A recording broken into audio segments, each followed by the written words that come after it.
Bien le bonjour, donc dans cette vidéo, je vais vous présenter brièvement comment on utilise ou on crée un accordion, donc un accordéon.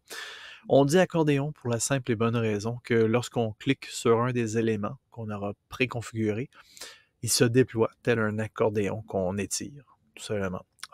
Et donc, il se déploie pour nous faire voir l'ensemble des sous-éléments préconfigurés, préécrits, préétablis. Voilà. Alors, lorsqu'on souhaite créer un tel déploiement de contenu, on peut venir soit cliquer directement dessus, ou je vous rappelle, à tout moment, on peut cliquer plutôt sur Détails. Lorsqu'on clique sur Détails, on obtient donc, comme d'habitude, l'ensemble des informations et on peut également directement l'utiliser. De cette manière-ci, vous allez voir que c'est très simple. On peut évidemment donc titrer l'accordéon lui-même, qui pourrait être tout simplement le nom le titre du chapitre, et par la suite, les sous-titres du chapitre. Donc, chapitre 3.1, bla bla bla bla bla. Dans le chapitre 3.1, bla bla bla bla bla bla, on met regardez, on va même mettre du contenu. Alors, pour les personnes qui ne connaissaient pas le lorem ipsum, on va aller chercher un lorem ipsum. Il y a un lorem ipsum generator, donc voilà. Là, moi, je vais demander tout simplement 5 paragraphes. Parfait. Alors, il va me générer un lorem ipsum de 5 paragraphes. Alors, on va tout simplement. Pour les personnes qui ne connaissaient pas le lorem ipsum, il s'agit non pas d'un latin, mais d'une fausse langue. Alors, il n'y a absolument aucun sens logique. Ça n'existe pas, cette langue-là, mais c'est fait pour occuper un espace lorsqu'on crée. Donc, voilà. Alors, on va se créer de l'espace. Donc, voilà.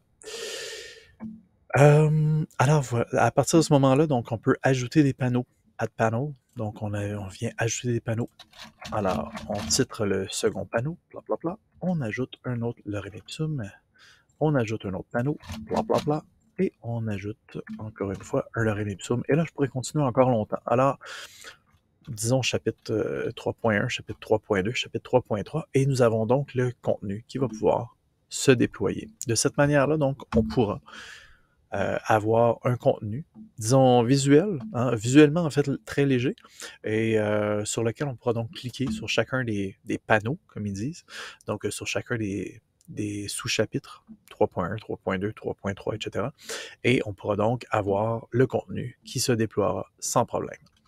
Donc, voilà qui est ça. Je vous rappelle évidemment que dans ce dit contenu, hein, on peut s'amuser également. Donc, n'hésitez pas, on peut commencer à créer des liens hypertextes, etc. Donc, on peut vraiment intégrer toutes sortes de choses en point de forme, en numérotation, etc. Alors, on peut vraiment développer le tout sans problème.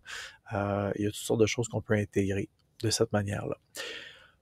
Voilà qui est ça. Alors, une fois que c'est tout terminé, on peut donc enregistrer. On peut évidemment le paramétrer, mais sinon on peut l'enregistrer et l'afficher et on pourra donc avoir tout simplement notre contenu qui se voudra finalement beaucoup plus léger qu'un Moodle qui sera en déroulement continu. Alors, on est capable d'avoir quelque chose qui est un petit peu plus interactif, mais pas au sens l'interaction, le système ne nous répondra pas, mais ça va venir alléger et rendre le tout un petit peu plus convivial euh, à, à explorer, disons, et à utiliser.